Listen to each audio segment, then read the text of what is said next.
بسم اللہ الرحمن الرحیم۔ السلام علیکم۔ اس آڈیو میں ہم منہاج العابدین کو آگے کنٹینیو کریں گے۔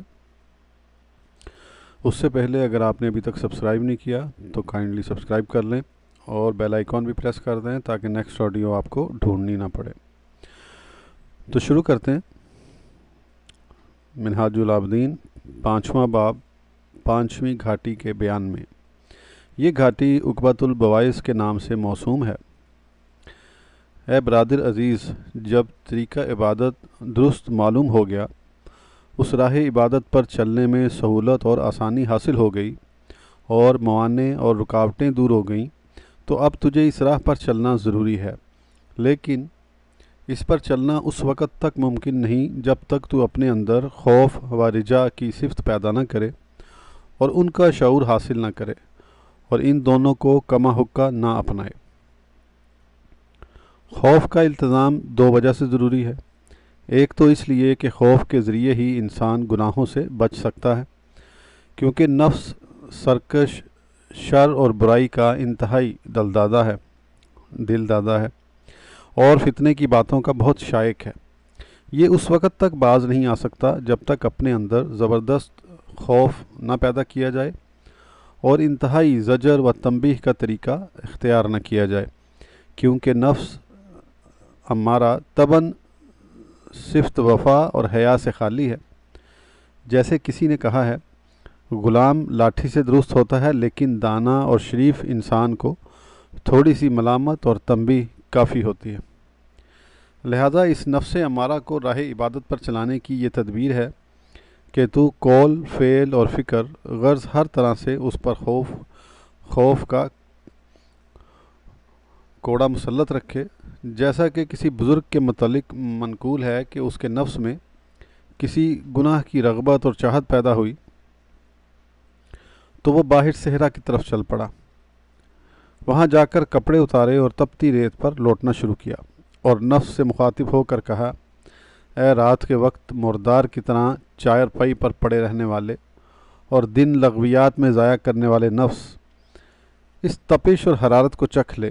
جہنم کی آگ تو اس سے کہیں زیادہ گرم ہے۔ جب تیرے لیے یہ حرارت ناقابل برداشت ہے تو دوزخ کی آگ کی گرمی کس طرح برداشت کرے گا؟ دوسرے اس لیے خوف ضروری ہے تاکہ بندے کا نفس عجب اور خود پسندی میں مبتلا نہ ہو،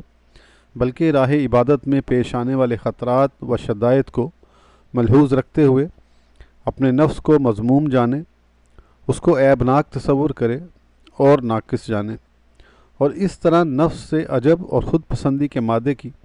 بیخ کنی کرے۔ اور یہ بات خوف ہی سے پیدا ہو سکتی ہے، جیسا کہ حضور نبی کریم صلی اللہ تعالیٰ علیہ وآلہ وسلم و صحابہ وسلم سے منقول ہے کہ آپ نے فرمایا،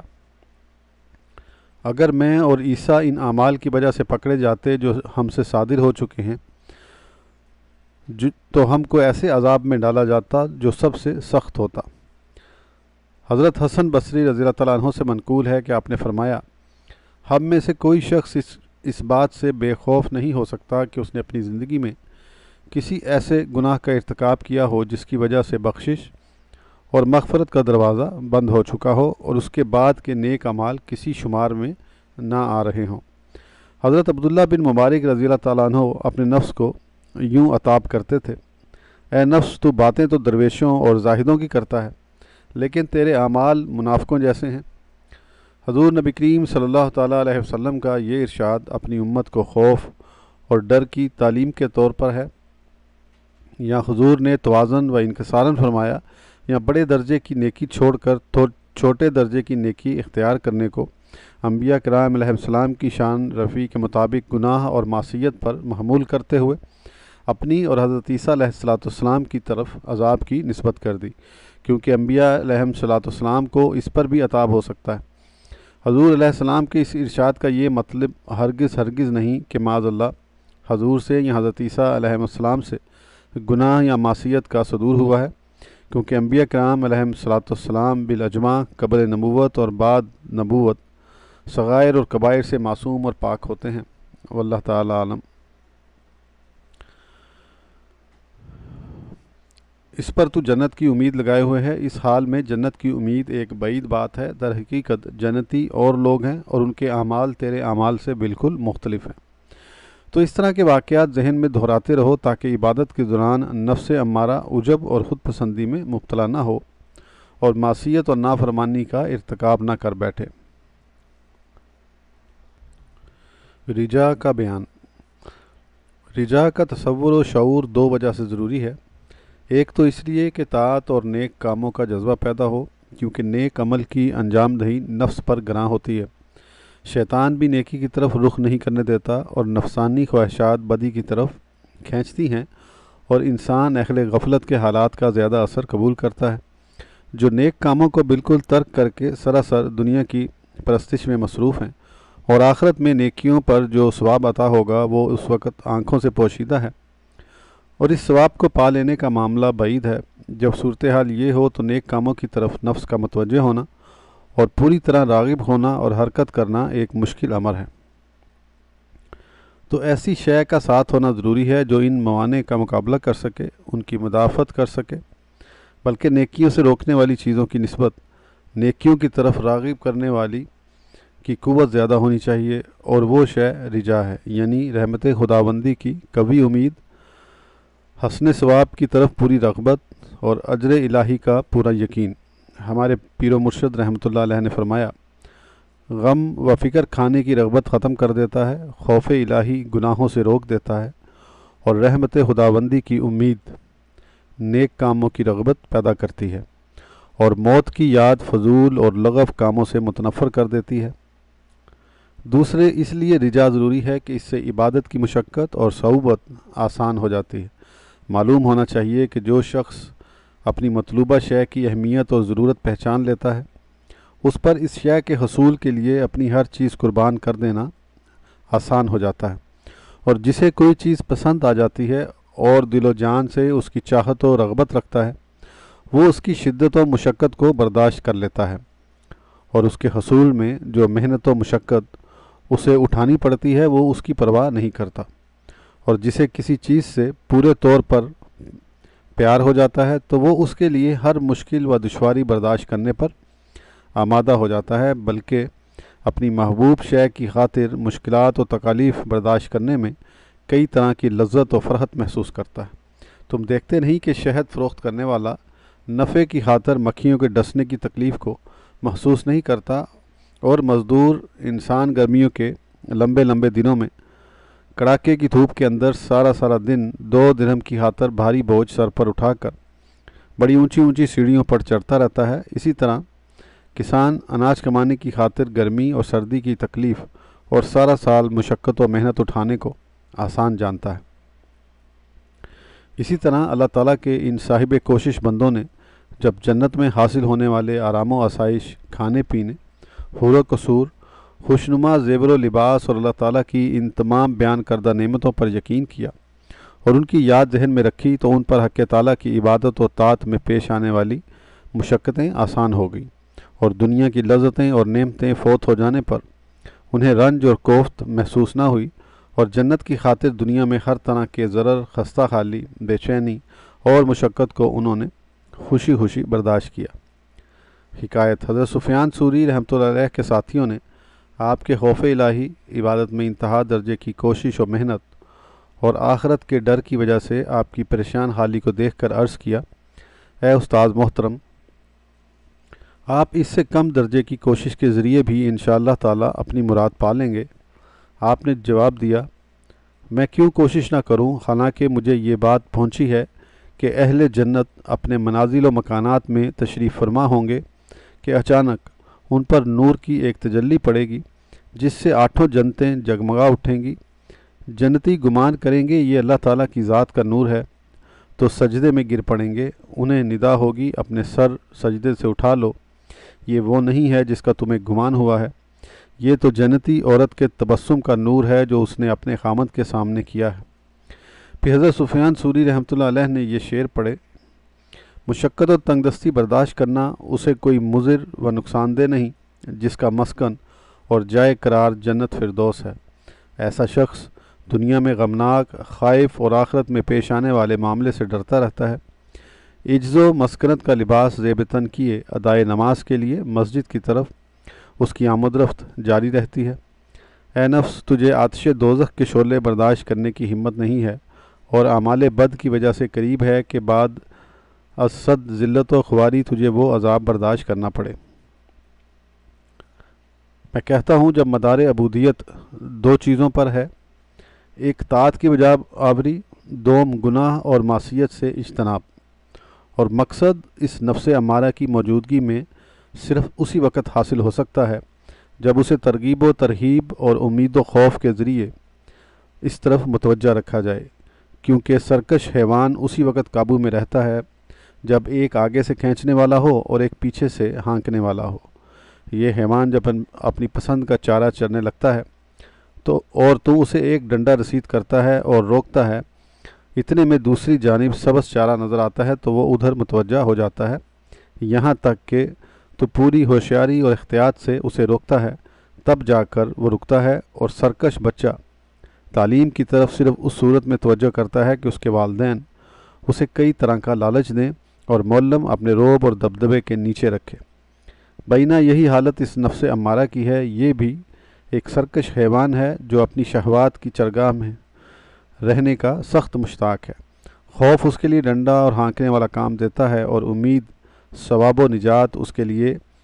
سبز جو ہیں جس سے طاعت کی طرف راغب ہوتا ہے۔ نیز یہ نفس امارہ سرکش بچے کی مانند ہے جسے عبادت و تقوی کی کتاب پڑھانی مقصود ہے۔ آتش دوزخ اور عذاب کا ذکر تو اس میں ڈر پیدا کرتا ہے، اور جنت اور ثواب اعمال اس میں امید و رغبت پیدا کرتے ہیں۔ ٹھیک اسی طرح ریاضت و عبادت کے لیے ضروری ہے کہ نفس میں خوف و رجا کا شعور پیدا کرے، ورنہ یہ امید نہیں کی جا سکتی کہ یہ نفس تقوی و عبادت کی کتاب پڑھنے پر آمادہ ہو جائے اور تم سے موافقت اختیار کر لے۔ طالب عبادت میں یہی شعور پیدا کرنے کے لیے قرآن مجید میں بار بار اور مبالغے کی حد تک وعد و وعید اور ترغیب و ترہیب کا ذکر کیا گیا ہے۔ ثواب کا اس پیرایا میں ذکر کیا کہ ہوا مخواہ کشش پیدا ہوتی ہے، اور عذاب علیم کا اس تفصیل سے ذکر کیا کہ اس کے برداشت کی انسان میں طاقت اور ہمت نہیں۔ لہذا تم پر ضرور ہے کہ خوف و رجا کو پیش نظر رکھو تاکہ عبادت کی بجا آوری کی مراد حاصل ہو سکے اور اس راہ میں مشقت و تکلیف برداشت کرنے میں آسانی ہو۔ سوال: خوف و رجا کی حقیقت و ماہیت اور ان کا حکم و نتیجہ کیا ہے؟ جواب: خوف و رجا ہمارے علماء اہل سنت کے نزدیک قبیلہ خواتر میں سے ہیں۔ بندے کی قدرت میں صرف یہی ہے کہ وہ خوف و رجا کے مقدمات کو عمل میں لائے۔ چنانچہ خوف کی تعریف یہ کی گئی ہے: خوف اس ڈر اور لرزے کا نام ہے جو کسی بڑی چیز کے پہنچنے کے گمان سے دل میں پیدا ہوتا ہے۔ خشیت بھی خوف جیسی کیفیت کا نام ہے، لیکن خشیت کے مفہوم میں جس سے خوف ہوتا ہے اس کی ہیبت اور عظمت کا تصور بھی شامل ہے۔ خوف کے مقابل جرت ہے۔ بعض دفعہ خوف کے مقابلے میں امن بھی آتا ہے، جسے کہتے ہیں خائف و آمن۔ اور خوف و امن، کیونکہ آمن یعنی بے خوف وہ شخص ہوتا ہے جو اللہ تعالیٰ کے احکام کے متعلق لاپرواہی اور بے باکی کا مظاہرہ کرے، لیکن حقیقتاً خوف کے مقابل جرت ہی ہے۔ اپنے اندر خوف پیدا کرنے کے 4 مقدمات اور اسباب ہیں: اپنے گزشتہ گناہوں کو یاد کرنا، اللہ تعالیٰ کی اس شدت و سختی کو یاد کرنا جسے برداشت کرنے کی تم میں سکت نہیں، اللہ تعالیٰ کے عذاب کے آگے اپنے ضعف و ناتوانی اور اپنی کمزوری کو یاد کرنا، اللہ تعالیٰ کی قدرت اور طاقت کو یاد رکھنا کہ وہ جب چاہے جسے چاہے گرفت کر سکتا ہے۔ رجا کی تعریف یہ کی گئی ہے، یعنی اللہ تعالیٰ کے فضل و کرم کو پہچان کر دل میں خوشی محسوس کرنا اور اس کی رحمت کے دامن میں راحت حاصل کرنے کا تصور۔ رجا کا یہ مفہوم و معنی خواطر میں سے ہے اور بندے کی قدرت سے باہر ہے۔ ہاں، رجا بائیں معنی اللہ تعالیٰ کے فضل اور اس کی وسعت رحمت کو یاد کرنا بندے کی قدرت میں ہے۔ خطرات و حوادث کے متعلق یہ ارادہ اور عقیدہ رکھنا کہ بے مشیت الہی ان سے ضرر و نقصان نہیں پہنچ سکتا، اس کو رجا کہا گیا ہے۔ رجا کے اس بیان میں ہمارے نزدیک پہلا معنی مراد ہے، یعنی اللہ تعالیٰ کے فضل و رحمت کو یاد کر کے مسرت اور راحت محسوس کرنا۔ رجا کی ضد یاس نا امیدی ہے۔ نا امیدی اور یاس کی یہ تعریف کی گئی ہے، اس خیال کو کہ مجھے خدا کی رحمت اور اس کا فضل نہیں پہنچے گا، نیز دل کو رب تعالیٰ کے فضل و رحمت کی امید سے الگ کر لینے کو یاس کہتے ہیں۔ اس طرح کی نا امیدی محض گناہ ہے، اور جب رجا کا تصور پختہ کرنے کے بغیر نا امیدی اور یاس کا قلع کما کرنا دشوار ہو تو ایسی صورت میں رجا فرض ہے، اور اگر ایسی صورتحال نہ ہو تو رجا نفل ہے، جبکہ اجمالی طور پر اللہ تعالیٰ کے فضل و کرم اور وسعت رحمت کا عقیدہ دل میں مضبوط اور پختہ ہو۔ رجا چار چیزوں سے پیدا ہوتی ہے: بندے کی طرف سے بغیر کسی سفارش کنندہ اور بغیر کسی رغبت و طلب کے بندے پر اللہ تعالیٰ کی طرف سے کیے گئے انعامات اور احسانات سابقہ کو یاد کرنا۔ اللہ تعالیٰ نے اپنی شان رحیمی و کریمی کے مطابق عظیم عزتوں اور بڑے اجر و ثواب کے جو وعدے کیے ہیں ان کو ذہن میں رکھنا، اس اجر و ثواب کو ذہن میں نہ رکھنا جس کے تم اپنے اعمال کے عوض مستحق ہو سکتے ہو، کیونکہ اجر و ثواب اگر بندے کے افعال و اعمال کی حیثیت کے مطابق ملے تو وہ بالکل قلیل و حقیر ہوگا۔ استحقاق کے بغیر اور بے مانگے دین و دنیا کے ہر شعبے میں اللہ تعالیٰ جو مختلف الاقسام نعمتیں فی الحال عطا کر رہا ہے ان کو یاد کرنا۔ یہ تصور کہ اللہ تعالیٰ کی رحمت و مہربانی اس کے غضب اور اس کی گرفت پر غالب ہے، اور یہ تصور کہ خداوند قدوس رحمان، رحیم، غنی، کریم اور اپنے بندہ مومن پر نہایت شفیق ہے۔ جب تم خوف و امید دونوں کے مطابق تصورات و خیالات کو ذہن میں رکھو گے تو تم میں ہر وقت خوف و رجا کی کیفیات بیدار رہیں گی۔ فصل: تو اے بندے، تجھ پر پوری احتیاط، پورے دھیان اور پوری رعایت کے ساتھ خوف و رجا کی اس گھاٹی کو طے کرنا ضروری ہے۔ احتیاط کی اس لیے ضرورت ہے کہ یہ گھاٹی نہایت دشوار گزار ہے، اس میں طرح طرح کے خطرات ہیں، کیونکہ خوف و رجا کی اس گھاٹی کا راستہ دو مخلق اور خوفناک راستوں کے درمیان سے گزرتا ہے، ایک تو اللہ تعالیٰ سے بالکل بے خوف ہو جانے کا راستہ، اور دوسرا اس سے بالکل مایوس ہو جانے کا راستہ۔ ان دونوں ٹیڑھی راہوں کے درمیان خوف و رجا کا راستہ ہے۔ اگر رجا اس قدر غالب ہو گئی کہ خدا تعالیٰ کا خوف بالکل نہ رہا تو یہ بھی غلط راہ ہے، کیونکہ اللہ تعالیٰ فرماتا ہے، ترجمہ: اللہ تعالیٰ کی تدابیر گرفت سے صرف خسارہ اٹھانے والے لوگ ہی بے خوف اور بے ڈر ہوتے ہیں۔ اور اگر خوف اس قدر غالب ہوا کہ دل سے امید، رحمت و بخشش کا نام و نشان مٹ گیا تو یہ نا امیدی اور مایوسی کا راستہ ہے، اور یہ بھی غلط ہے، کیونکہ اللہ تعالیٰ فرماتا ہے، ترجمہ: اللہ تعالیٰ کی رحمت سے صرف وہی لوگ مایوس ہوتے ہیں جو کافر ہیں۔ لیکن اگر تم خوف و رجا کے درمیان چلے اور دونوں کا دامن پکڑا تو یہی وہ صراط مستقیم ہے جو اس کے ان اولیاء و اصفیاء کا راستہ ہے جن کی اس نے اپنی کتاب میں یوں صفت فرمائی ہے، ترجمہ: بے شک وہ نیک کاموں کی بجا آوری میں جلدی کرتے تھے اور خوف و ڈر کی حالت میں ہمیں پوچھتے تھے اور ہمارے سامنے جھکے رہتے تھے۔ جب تمہیں معلوم ہو گیا کہ اس گھاٹی میں تین مختلف راستے ہیں،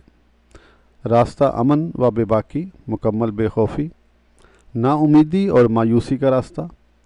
ان دونوں راہوں کے درمیان خوف و رجا کا راستہ، تو اگر تمہیں ذرا بھی دائیں یا بائیں ہوئے تو دو مخرج راستوں میں جا پڑو گے اور ہلاک ہونے والوں کے ساتھ ہلاک ہو جاؤ گے۔ پھر صورتحال یہ ہے کہ بے خوفی اور مایوسی کے دونوں راستے درمیانے راستے کی نسبت زیادہ کشادہ ہیں اور ان کی طرف بلانے والوں کی کثرت ہے، اور درمیانی راستے کی نسبت ان دو پر چلنا زیادہ سہل اور آسان ہے، کیونکہ اگر تم جانب امن بے خوفی کی طرف نظر دوڑاؤ گے تو تمہیں اللہ تعالیٰ کی وسیع رحمت، اس کے بے پایاں فضل و کرم اور اس کی بخشش اور جود کے وہ سمندر نظر آئیں گے کہ خوف و ڈر کا شائبہ بھی دل میں باقی نہیں رہے گا، تو اللہ تعالیٰ کے فضل پر بھروسہ کر کے بے خوف ہو کر بیٹھ جاؤ گے، اور اگر جانب خوف کی طرف دیکھو گے تو تمہیں خدا تعالیٰ کی عظیم قدرت، غالب سیاست، کثرت ہیبت، معاملہ حساب و کتاب کی نزاکت، اپنے ولیوں اور برگزیدہ بندوں کی بطور عطاب گرفت کے وہ لرزہ خیز واقعات و حالات سامنے آئیں گے کہ رجا باقی نہیں رہے گی، تو مایوسی اور نا امیدی کا شکار ہو جاؤ گے۔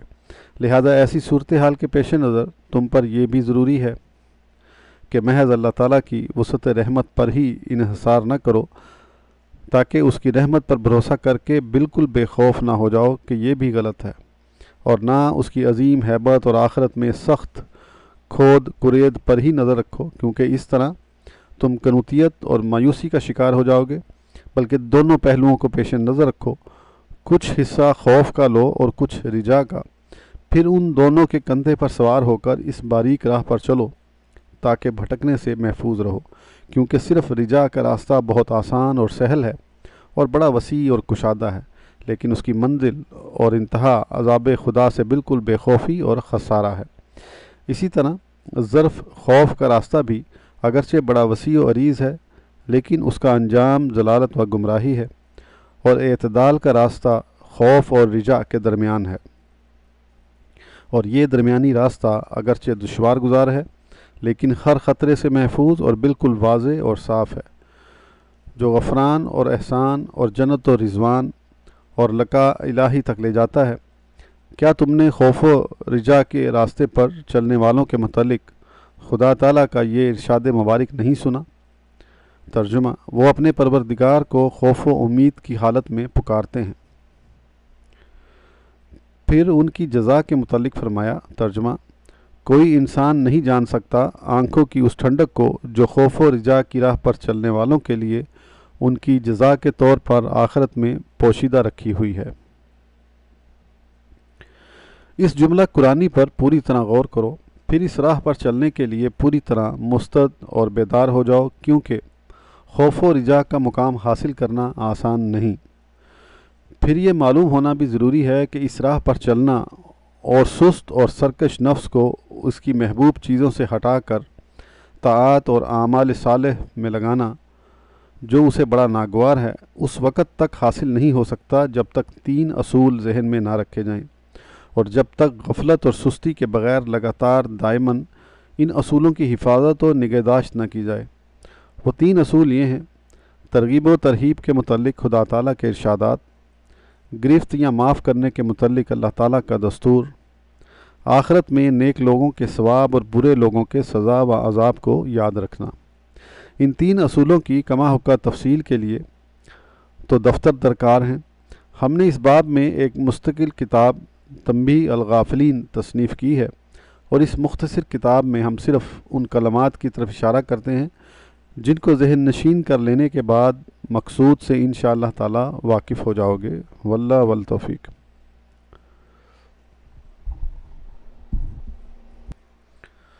اصل اول، ترغیب و ترہیب کے متعلق خدا تعالیٰ کے ارشادات۔ اے برادر عزیز، تجھے ان آیات میں ضرور تدبر اور غور کرنا چاہیے جن میں خدا تعالیٰ نے ترغیب و ترہیب اور خوف و رجا کا ذکر فرمایا ہے۔ چنانچہ رجا کے متعلق قرآن مجید میں فرمایا۔ ترجمہ: اللہ تعالیٰ کی رحمت سے نا امید نہ ہو، بے شک اللہ تعالیٰ تمام گناہ بخش دے گا۔ اللہ تعالیٰ کے سوا اور کون گناہ بخشنے والا ہے؟ اللہ تعالیٰ گناہ بخشتا ہے اور توبہ قبول کرتا ہے۔ وہی اپنے بندوں کی توبہ قبول کرتا ہے اور ان کی غلطیاں معاف کرتا ہے۔ تمہارے پروردگار نے رحمت و بخشش اپنے ذمے لے رکھی ہے۔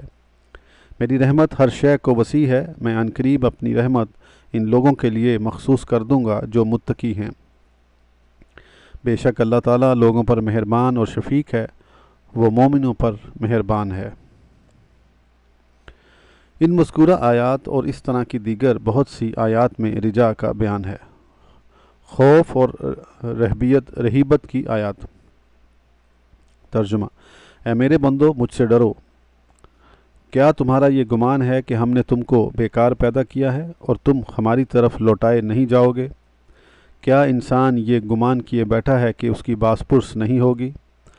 آخرت میں نجات کا معاملہ تمہاری اور اہل کتاب کی امیدوں کے ماتحت نہیں۔ جو شخص بھی برائی کرے گا تو اس کا بدلہ پائے گا، اور اسے اللہ تعالیٰ کے سوا کوئی حمایتی اور مددگار نہیں ملے گا۔ اور ان کا گمان یہ ہے کہ وہ بہت ہی اچھے کام کر رہے ہیں، اور ان کے سامنے اللہ تعالیٰ کی طرف سے عذاب کا وہ نمونہ ظاہر ہوگا جس کا ان کو وہم و گمان بھی نہ تھا۔ قیامت میں ہم ان کے اعمال کی طرف آئیں گے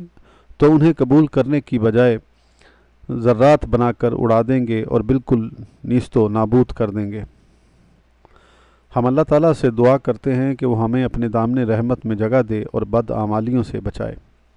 چند وہ آیات مبارکہ جن میں خوف و رجا دونوں کا بیان ہے۔ ترجمہ: میرے بندوں کو بتا دو کہ میں ہی غفور الرحیم ہوں۔ اس کے متصل بعد فرمایا۔ ترجمہ: بے شک میرا عذاب بڑا سخت عذاب ہے۔ عذاب کا ذکر ساتھ ہی اس لیے فرمایا تاکہ بندے پر صرف رجا کا ہی غلبہ نہ ہو جائے۔ اسی طرح قرآن مجید میں ایک جگہ جہاں یہ فرمایا، ترجمہ، وہ سخت گرفت کرے گا، وہاں اس کے متصل بعد یہ بھی فرمایا، ترجمہ، وہ بڑا زور آور ہے، اس کے سوا کوئی ہستی لائق عبادت نہیں، تاکہ بالکل خوف کا غلبہ ہی نہ ہو جائے۔ اس سلسلے میں اللہ سبحانہ و تعالیٰ کا عجیب ترین قول یہ ہے کہ پہلے فرمایا، ترجمہ، اللہ تمہیں اپنی ذات سے ڈراتا ہے، پھر اس کے ساتھ ہی فرما دیا، ترجمہ، اور اللہ بندوں پر شفیق و مہربان بھی ہے۔ اور اس سے بھی عجیب ترین یہ قول ہے، ترجمہ، جو شخص رحمان کو بے دیکھے اس سے ڈرتا رہا، کہ خشیت کے ساتھ اپنا ذکر اس میں جبار یا منتقم یا متکبر سے نہ کیا جو خشیت کے لحاظ سے موقع کے مناسب تھا، بلکہ خشیت کو رحمان سے معلق فرمایا تاکہ خشیت اور رحمت کا ذکر ہو جائے کہ دل صرف ذکر خشیت سے فنا ہی نہ ہو جائے، لہٰذا ڈرانے کے ساتھ ساتھ امن دینے کا تذکرہ کیا اور تحریک کے ساتھ ساتھ تسکین کا ذکر بھی کر دیا۔ اس آیت کے مضمون کی مثال یوں ہے کہ تم کسی کو کہو تم اپنی مہربان ماں سے کیوں نہیں ڈرتے، یا تم اپنے مشفق باپ سے کیوں خوف نہیں کھاتے، یا تم رحم دل حاکم سے کیوں نہیں ڈرتے۔ اس قسم کی گفتگو سے مقصد یہ ہوتا ہے کہ خوف و امن کا درمیانی راستہ اختیار کرنا چاہیے اور بالکل مایوسی یا بالکل بے خوفی سے دور رہنا چاہیے۔ اللہ تعالیٰ اپنی رحمت و کرم سے ہمیں اور تمہیں اس ذکر حکیم میں تدبر اور اس پر عمل کرنے والوں سے کرے۔ بے شک وہ بڑا جواد، سخی اور کریم ہے۔ ولا حول ولا قوۃ الا باللہ العلی العظیم۔ دوسری اصل، اللہ تعالیٰ کے افعال و معاملات کے بیان میں اے عزیز، مندرجہ ذیل واقعات کا مطالعہ خوف پیدا کرنے کے لیے کافی ہے۔ ابلیس نے اللہ تعالیٰ کی 80,000 برس عبادت کی اور ایک قدم کی مقدار بھی اس نے ایسی جگہ باقی نہ چھوڑی جس پر اس نے سجدہ نہ کیا ہو۔ پھر اس نے صرف ایک حکم کی نافرمانی کی تو اس کو اپنی درگاہ سے مردود کر دیا اور اس کی 80,000 برس کی عبادت اس کے منہ پر مار دی اور قیامت تک اس کے گلے میں توکے لعنت ڈال دیا اور اس کے لیے ابدالآباد تک عذاب علیم میں جلنا مقرر کر دیا۔ حضور نبی کریم صلی اللہ علیہ وآلہ وسلم سے مروی ہے، آپ نے جبریل علیہ السلام کو دیکھا کہ ابلیس کے حال سے عبرت گیر ہو کر کعبہ شریف کے پردے سے لپٹ کر نہایت گریزاری کے ساتھ اللہ تعالیٰ کے حضور میں یہ دعا کر رہے ہیں، اے میرے اللہ اور اے میرے مالک، کہیں میرا نام نیکوں کی لسٹ سے مٹا کر بدوں کی لسٹ میں نہ کر دینا، اور کہیں میرا جسم اہل عطا کے زمرے سے نکال کر اہل عقاب کے گروہ میں نہ کر دینا۔ سیدنا حضرت آدم علیہ نبینا و علیہ الصلاۃ والسلام خدا تعالیٰ کے وہ برگزیدہ نبی ہیں جن کو اللہ نے براہ راست اپنے دست قدرت سے بنایا، پھر ان کا اعزاز ظاہر کرنے کے لیے اپنے تمام ملائکہ کو انہیں سجدہ کرنے کا حکم دیا، پھر ان کو ملائکہ کی گردنوں پر اٹھا کر اپنے پڑوس میں اپنے وسیع اور آرام دہ جنت میں جگہ عطا کی، پھر صرف ایک دانہ چکھنے سے ان سے وہاں رہنے کی نعمت چھین لی اور اللہ تعالیٰ کی طرف سے آواز آئی، ترجمہ، سن لے وہ شخص میرے پڑوس میں رہنے کے لائق نہیں جو میری نافرمانی کا مرتکب ہوا ہے۔ اور جو ملائکہ آپ کو نوری تخت پر بٹھا کر جنت میں لائے تھے، انہی کو حکم دیا کہ آدم کو اوپر کے آسمان سے نیچے کے آسمان کی طرف دھکیل دو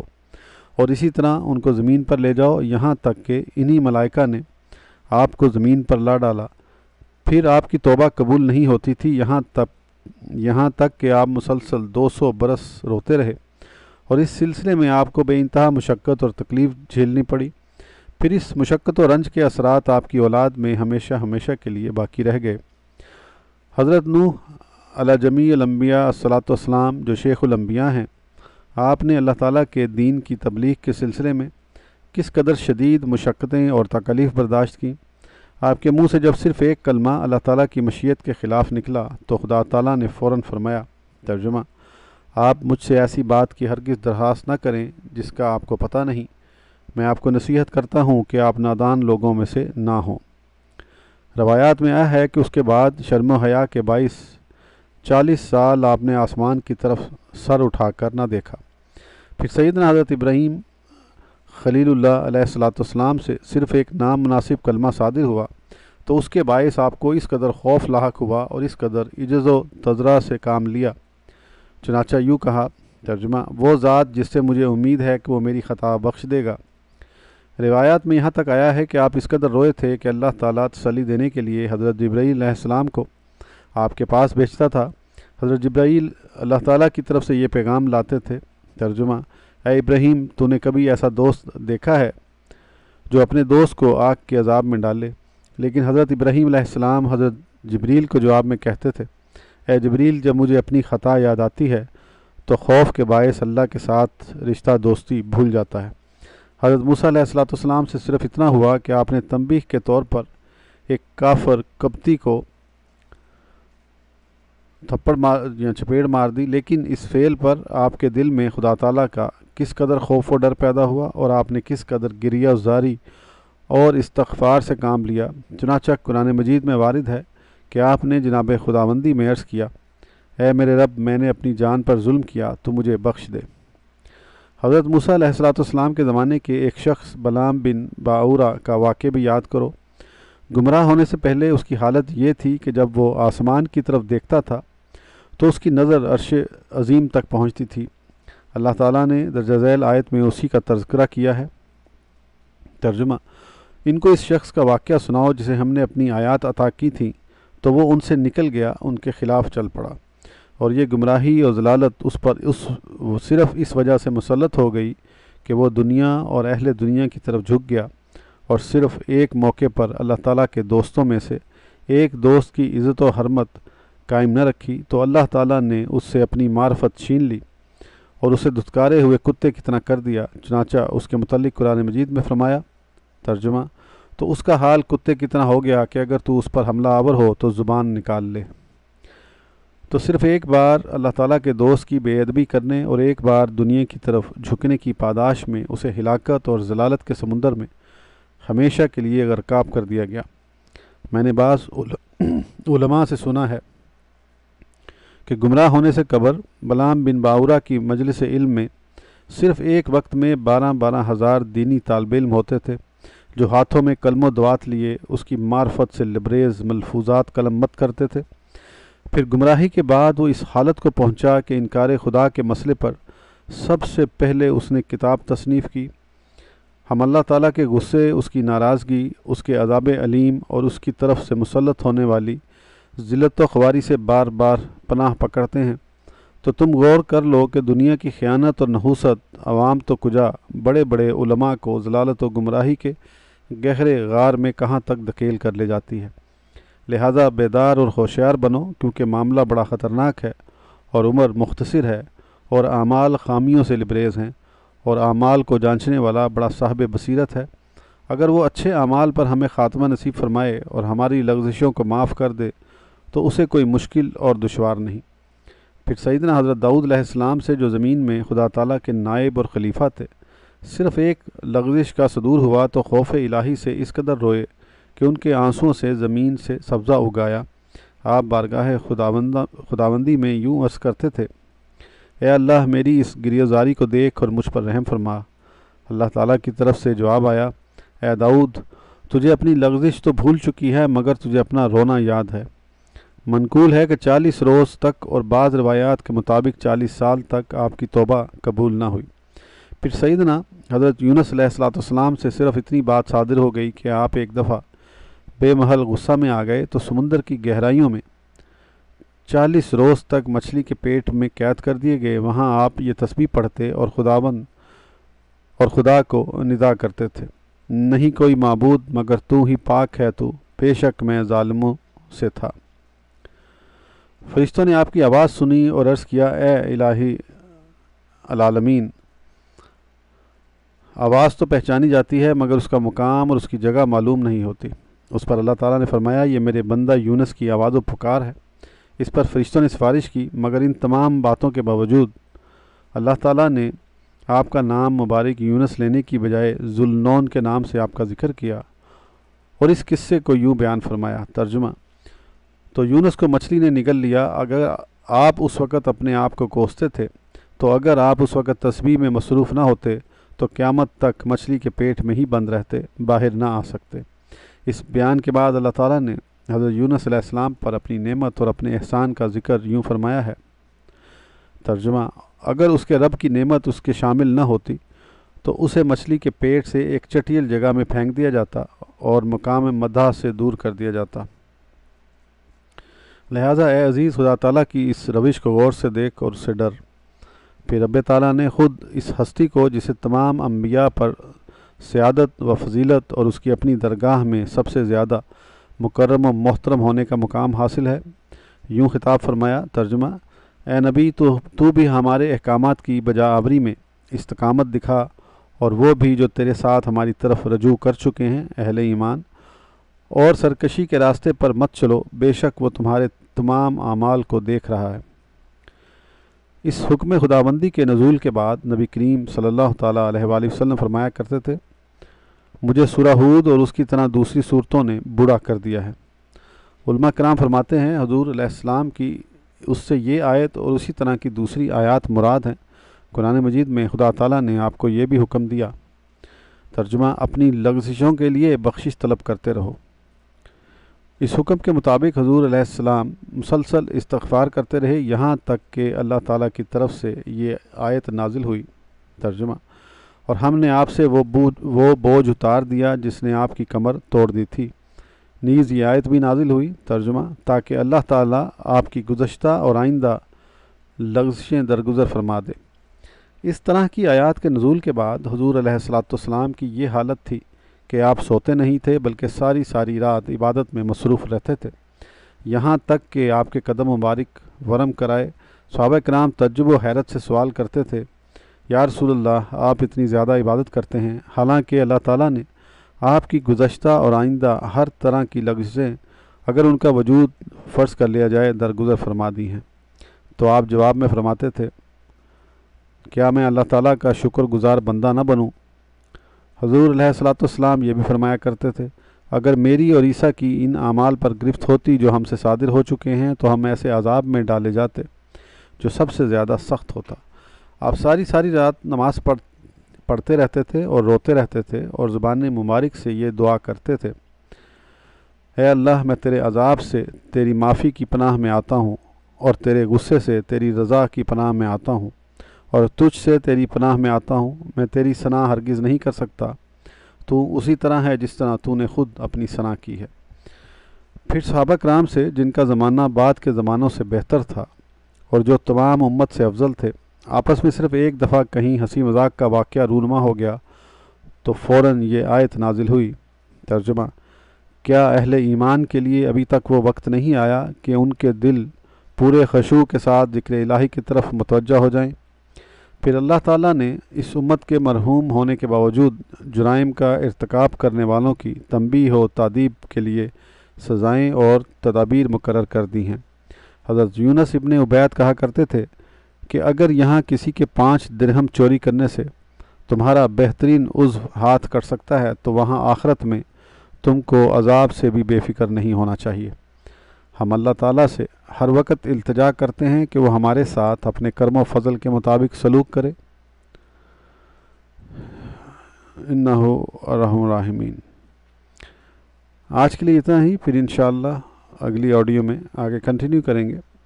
اس وقت تک کے لیے اجازت دیجیے، اللہ حافظ۔